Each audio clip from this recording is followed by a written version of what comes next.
Partout en Europe, les animaux sauvages s'aventurent de plus en plus souvent à l'intérieur des villes et des villages. Ils y causent des milliards d'euros de dommages et menacent la vie de leurs habitants.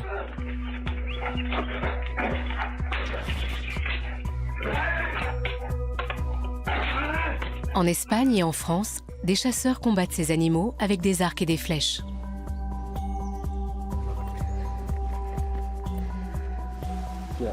Il en a eu un. Bien joué. En Allemagne, cela reste interdit afin de protéger les animaux.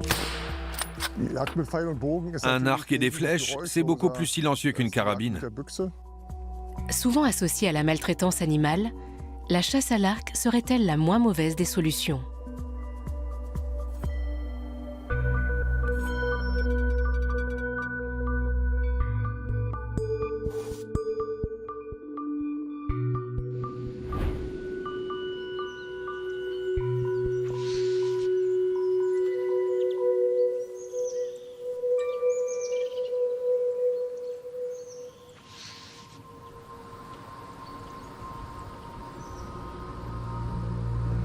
Il est 5 heures du matin dans le Brandebourg. Sören Kies habite à Berlin. Ce chasseur amateur s'apprête à intervenir dans la forêt municipale de Fürstenwald. Ici, on chasse principalement le chevreuil et le sanglier. L'objectif, c'est de maintenir un certain équilibre dans la population de ces animaux sauvages. Car ces deux espèces prolifèrent. Sören vient 1 à 2 fois par semaine aider le locataire de cette zone de chasse qui n'arrive plus à réguler seul la population de gibier.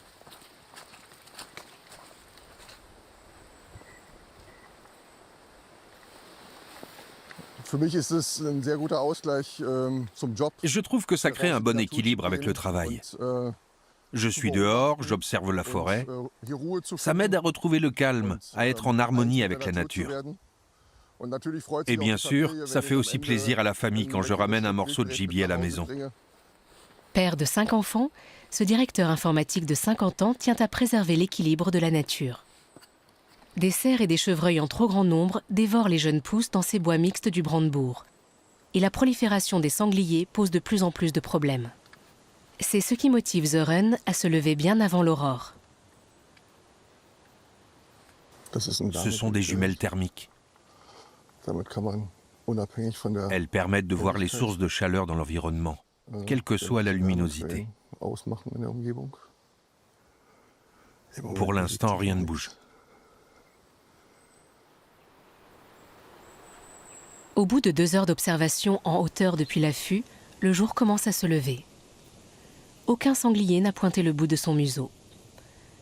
Sören voudrait bien lui aussi troquer de temps à autre son fusil pour un arc et des flèches, comme la loi y autorise les chasseurs français et espagnols.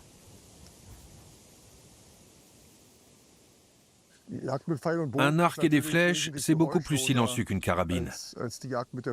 Alors si on a la chance de rencontrer des animaux qui se déplacent en groupe, on ne les effraie pas tous dès la première tentative. Ça nous laisse la possibilité d'en abattre un deuxième, voire un troisième.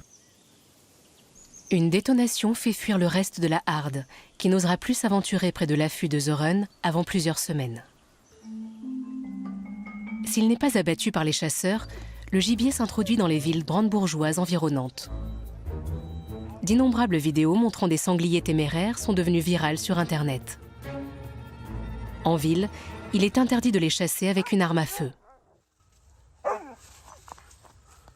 Depuis 2021, Sören et ses collègues ont tout de même réussi à réduire de moitié la population de sangliers du Brandebourg, qui n'en compte plus que 50 000. Mais c'est encore trop. Là où la chasse est autorisée, c'est le locataire de la chasse qui est responsable des dégâts causés par les animaux. Il y en a qui ont déjà perdu leur maison comme ça. 3 heures se sont écoulées, mais Sören décide de persévérer. Un sanglier va-t-il enfin passer devant sa carabine? L'Allemagne n'est pas le seul pays à subir les conséquences de l'augmentation de la population de sangliers dans les forêts. Dans les bois qui entourent Madrid, les chasseurs sont aussi passés à l'action. Ici en Espagne, ce n'est pas la carabine qui prime, mais un arc et des flèches.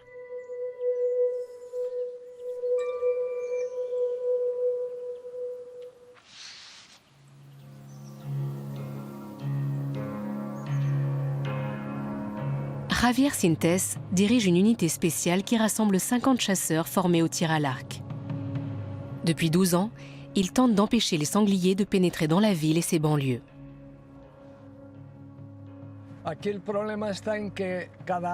Le problème ici, c'est que les dégâts causés par les sangliers représentent un coût gigantesque chaque année, que la communauté doit ensuite assumer. Ils détruisent des terrains de golf, des jardins publics ou privés. Selon le dernier recensement officiel, environ 60 000 sangliers sont à l'origine de problèmes dans l'agglomération de Madrid, principalement dans les banlieues proches de la nature. Javier a rendez-vous avec José Ignacio Herceux, de la Fédération des chasseurs de Madrid, pour constater de nouveaux dégâts. Comment ça va? Bien, et vous? Regardez un peu ce qu'on a là. Les sangliers sont venus la nuit ravager le jardin de cette paroisse.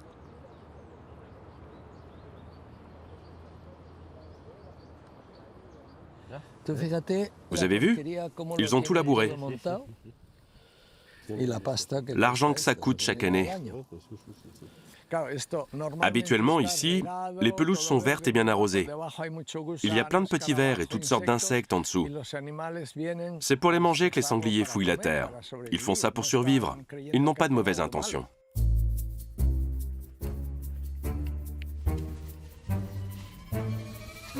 La semaine passée, le prêtre qui vit sur place dans le presbytère a filmé les sangliers en flagrant délit.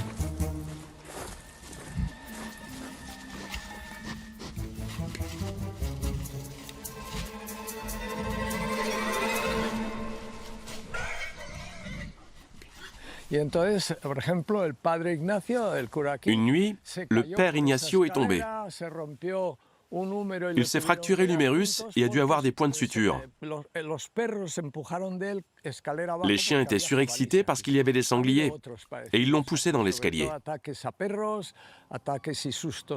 Il y a eu plusieurs attaques de chiens dans ce genre. Ça finit par terroriser tout le voisinage. Les banlieues de Madrid sont souvent bordées de forêts. Pour éviter que les sangliers saccagent leurs jardins, les habitants ont financé eux-mêmes la construction d'une clôture de haute sécurité. Regardez là, c'est l'ancienne clôture, avec un trou fait par un sanglier. Vu la taille de la trouée, la bête devait faire au moins 100, peut-être même 120 kilos. Ce sont les habitants qui ont sollicité l'aide de Javier et de son unité. En effet, les archers ont l'autorisation d'intervenir à une distance de 25 mètres des zones habitées, contre 500 mètres pour les chasseurs utilisant des armes à feu. Il y a environ 12 ans, quand il n'y avait pas de clôture et qu'on n'intervenait pas encore avec les arcs et les flèches, il y en avait en moyenne pour 500 000 € de remise en état par an. Dans quelques heures, Javier prendra son arc et se mettra à l'affût. Dans le Brandebourg aussi, les sangliers pénètrent de plus en plus souvent dans les zones habitées. Notamment durant l'automne et l'hiver, lorsque la nourriture se fait plus rare dans la forêt. Il est 9 heures. Zorenkis a perdu tout espoir de trouver un sanglier. Mais d'autres animaux sont considérés comme étant nuisibles dans la région. Il y a quelque chose. C'est un chevreuil isolé. C'est bon.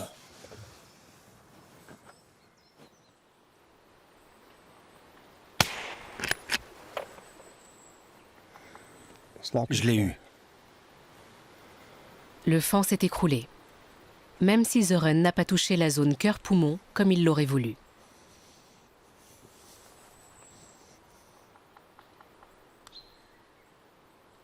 J'ai fait un tir merdique. La balle a atterri très près du dos. Donc il va sûrement y avoir des hématomes sur la chair à ce niveau-là. Mais c'était efficace. La bête est morte sur le coup. La chasse à l'arc ne garantit pas de tuer l'animal à coup sûr, d'où son interdiction en Allemagne depuis 1976.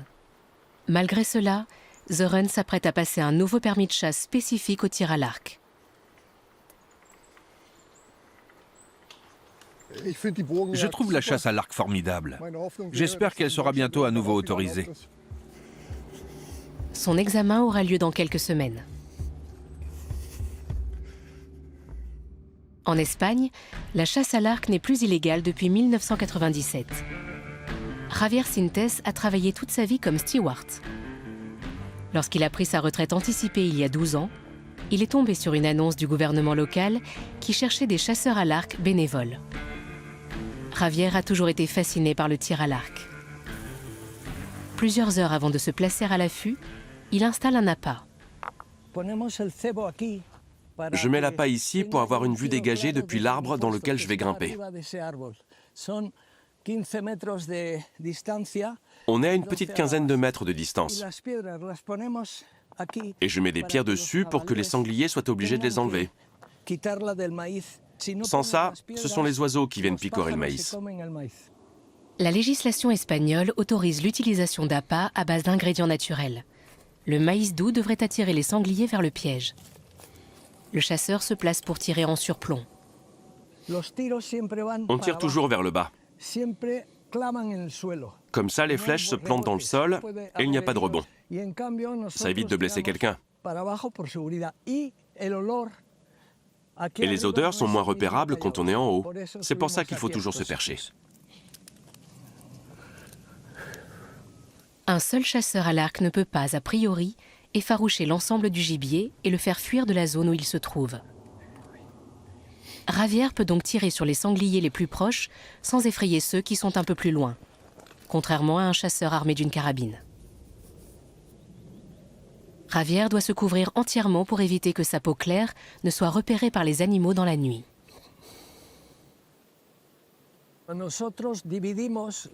On a divisé la frontière avec la partie habitée en 8 postes.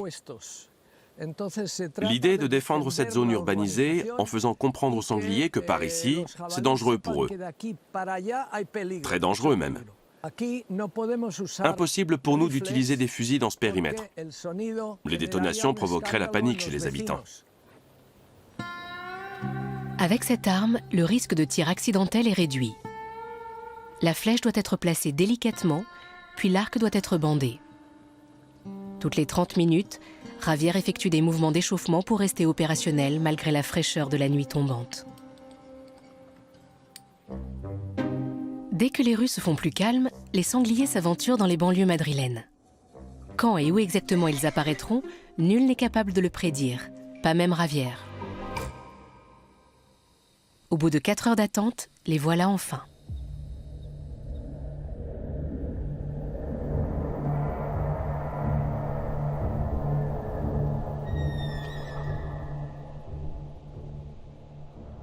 Ce sanglier a l'air terrorisé. On voit qu'il est très tendu. Javier ne peut pas tirer. Le sanglier ne lui présente pas son profil, ce qui l'empêche de viser son cœur ou ses poumons. Le chasseur ne ferait sans doute que blesser l'animal. Il s'arrête pour aujourd'hui. Au cours des 12 dernières années, il a abattu avec ses collègues, aux alentours de Madrid, près de 800 sangliers.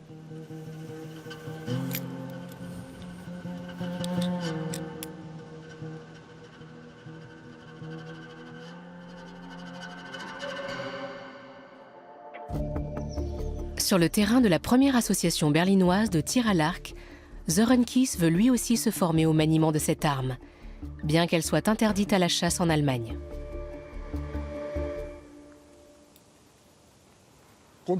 La première chose à faire, c'est de tout apprendre de A à Z.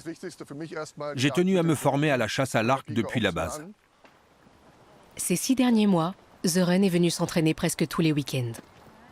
Aujourd'hui a lieu sa dernière heure de pratique avec Erdal Tapan, son entraîneur, avant de se présenter à l'examen.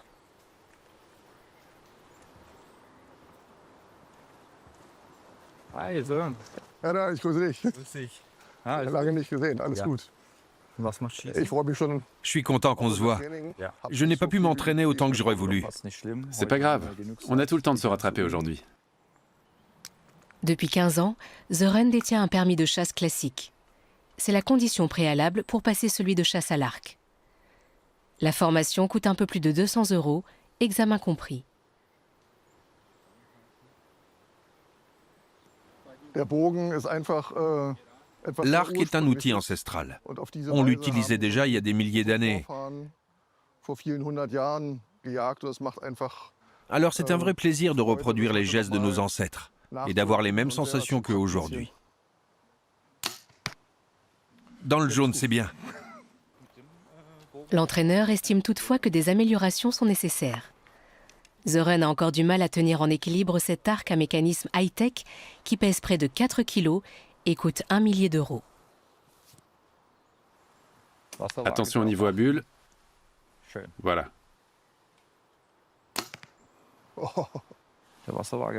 La bulle n'était pas tout à fait centrée.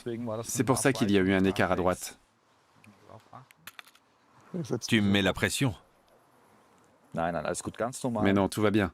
Comme d'habitude. Si tu fais gaffe au niveau à bulle, ça passe nickel. Super. Doucement. Regarde le viseur. Ok. Génial. C'est super bien. Bravo. C'est très réglementé, parce que si on manque la cible, c'est l'animal qui souffre. Donc c'est une bonne chose que l'examen exige 5 flèches létales sur 6. À présent, les deux hommes se mettent en situation d'examen.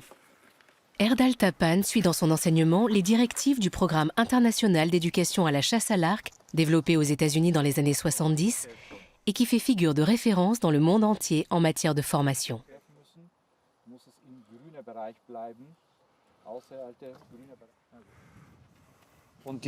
Voilà les zones qu'il faut atteindre, en vert. En dehors des zones vertes, c'est considéré comme raté. Ici, c'est réussi. On va tirer à 10, 15, 20 et 25 mètres. Pour l'examen, Sören doit tirer avec une pointe qui sera également utilisée lors de la chasse. Ces lames doivent être aiguisées comme des rasoirs, pour être aussi mortelles que des balles.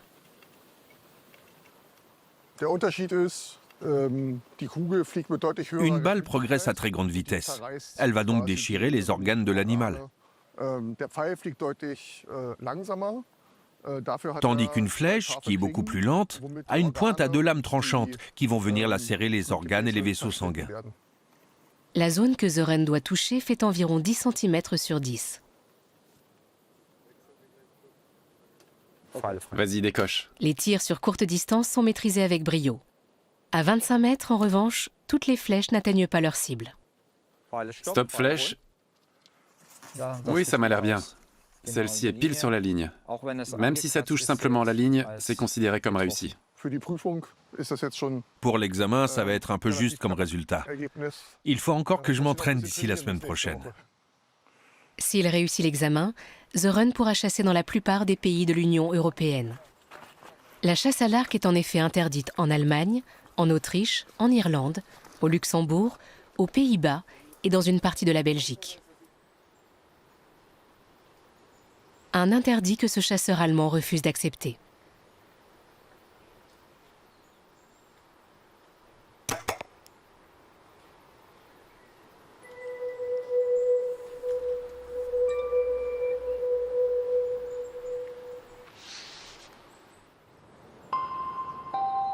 Elzar en forêt noire. Jan Riedel est le président de l'association allemande de chasse à l'arc. Cela fait plus de 10 ans qu'il se bat pour obtenir sa légalisation. En Allemagne, le droit de chasse est du ressort de chaque Land. Et cet homme de 49 ans s'est donné pour mission de convaincre les associations de chasse et les ministères des différentes régions d'Allemagne des avantages des arcs et des flèches. Pour lui, la chasse à l'arc et la chasse au fusil sont complémentaires.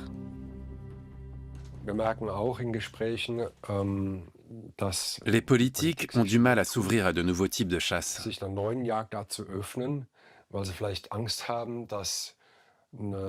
Peut-être parce qu'ils ont un peu peur qu'un lobby anti-chasse s'en prenne à ceux qui soutiendraient cette légalisation.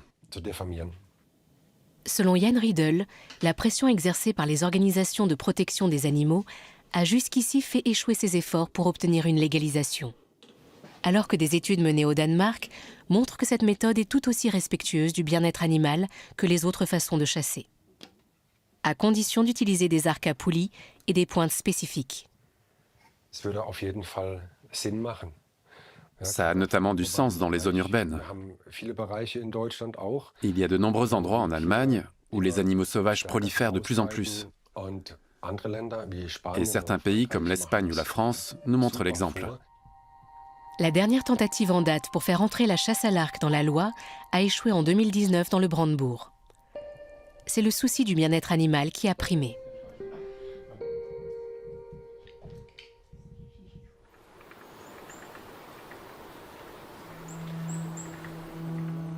Afin de recueillir des exemples pratiques sur l'utilité de la chasse à l'arc, Jan Riedel a donné rendez-vous à 2 chasseurs français en Alsace. En France, la chasse à l'arc est autorisée depuis 1995. Ensemble, les 3 hommes veulent débarrasser Hagenbach, sur le canal du Rhône au Rhin, de quelques ragondins. C'est typiquement un ragondin. Oui, c'est sûr. On On le reconnaît à la situation de la zone, juste au bord de l'eau, et aussi à la hauteur où les pousses ont été mangées, à 30-40 cm du sol. Un castor aurait coupé les pousses tout en bas. Oui, et on voit aussi, attention, juste derrière toi, on voit un trou très profond. Ce sont les ragondins qui font ça. C'est très vite fait de se casser une jambe si on marche dedans. Et comme il y a des pâturages avec des vaches et des chevaux tout autour, ils peuvent aussi facilement se fracturer une patte dans un trou pareil. C'est la raison pour laquelle les agriculteurs veulent aussi qu'on réduise la population de ragondins. Ce mammifère semi-aquatique est à l'origine de dégâts qui se chiffrent en millions d'euros rien que sur ce canal. Les autorités concernées estiment que 20% des berges ont déjà été durablement endommagées et doivent être restaurées.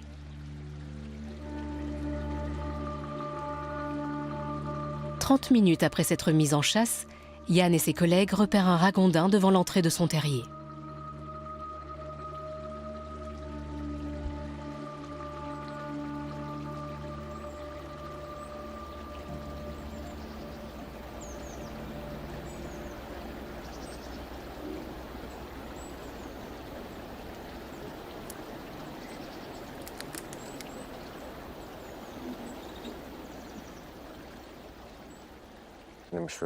C'est très difficile de les atteindre pendant qu'ils nagent, aussi à cause de la distance. J'espérais qu'il allait ressortir et que j'allais avoir une autre chance de tirer, mais non. Pour Jan Riedel, l'arc et la flèche ne représentent pas seulement les outils de chasse les plus nobles, mais aussi un complément astucieux au fusil et à la carabine.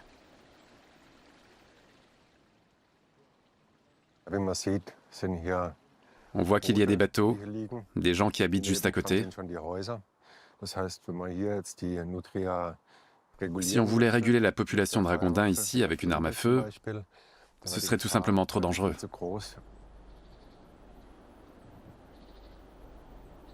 La portée d'une flèche est de 360 mètres au maximum. Celle d'une balle est censée pouvoir atteindre environ 4 km. Celui qui veut chasser à l'arc doit donc être capable de s'approcher discrètement au plus près de sa proie. Roland Ruff, un des archers français, scrute l'autre rive du canal. Il a repéré quelque chose. C'est bon? Ouais, il est là.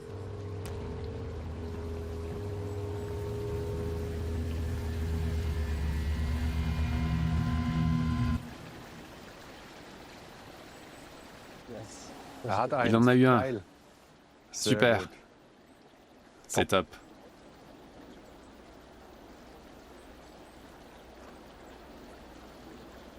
Il ne reste plus à nos chasseurs qu'à trouver la dépouille de l'animal afin de s'en débarrasser. Il devrait être là. Si on enlève les branches, il va peut-être remonter à la surface. Donc j'ai suggéré qu'on prenne un long bâton pour les écarter.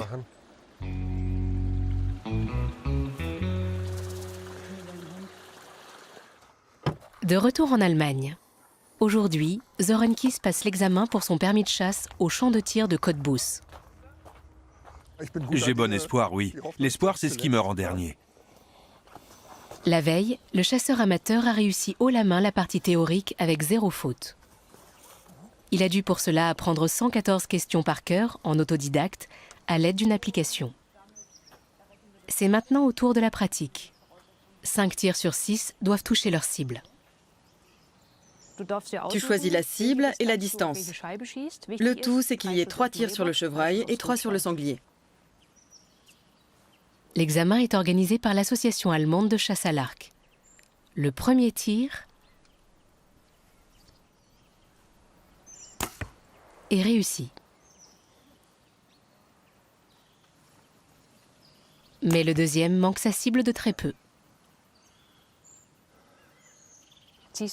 Non, tu vois, ce n'est pas dans la zone verte.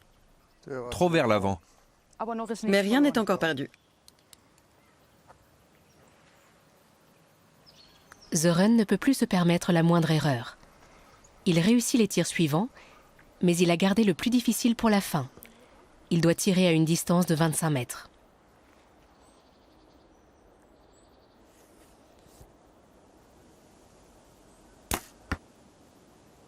Weidmannsheil, félicitations. Je te remercie. Belle performance. Ich kann mir schon gut vorstellen, dass ich vielleicht J'ai bien l'intention de profiter de la première occasion pour aller tirer quelques flèches à l'étranger. Erfahrungen zu sammeln. Contrairement au permis de chasse classique, qui est valable à vie, le permis de chasse à l'arc doit être repassé tous les 5 ans. En Alsace, Jan Riedel et les archers français tentent encore de localiser le ragondin qu'ils ont abattu.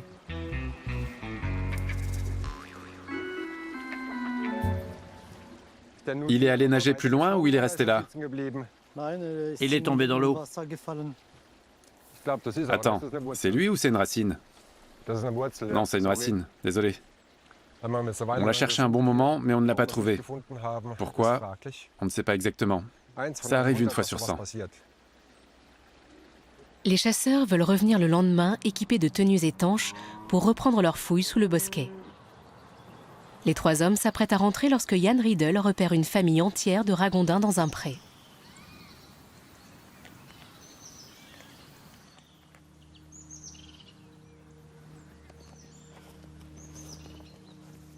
Oui, je les vois. Comme une flèche ne se déplace pas plus vite que le son, Jan Riedel tente de s'approcher discrètement jusqu'à une distance de 20 mètres. Ainsi, la proie potentielle ne percevra pas le bruit de la corde de l'arc avant que la flèche ne l'atteigne.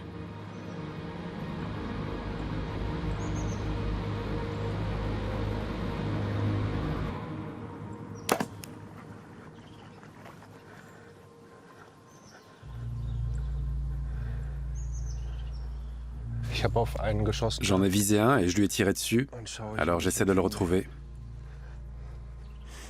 Et je crois que j'ai raté mon coup. Habituellement, les ragondins effrayés se réfugient immédiatement dans leur terrier. Cette fois-ci, Jan Riedel doit avoir avec lui Saint-Hubert, le saint patron des chasseurs.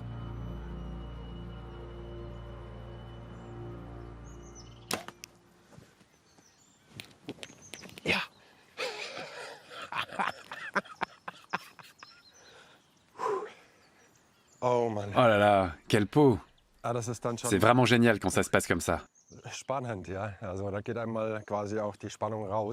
C'est rare de rater un tir, d'avoir une deuxième chance juste après et de viser dans le mille. Ça fait plaisir. Weidmannsdank. Merci beaucoup.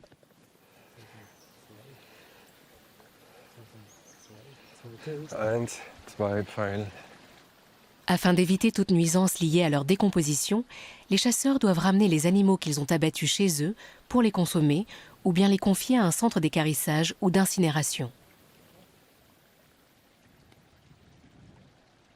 Attends. Encore 10 cm. Ah, je l'ai. C'est une pointe de chasse à très grand diamètre de coupe. Petite cible, grand diamètre de coupe, pour être le plus efficace et pour que l'animal meure le plus vite possible. C'était le cas ici, en 8 secondes à peine, c'était fait. Ces 2 dernières années, les chasseurs à l'arc ont ainsi abattu environ 200 ragondins sur le canal.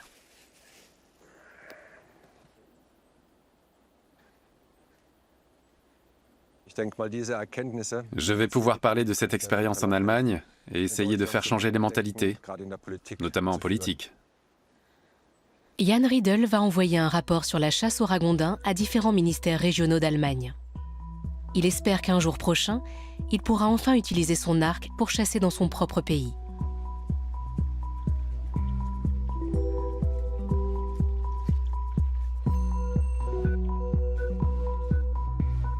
Tchau.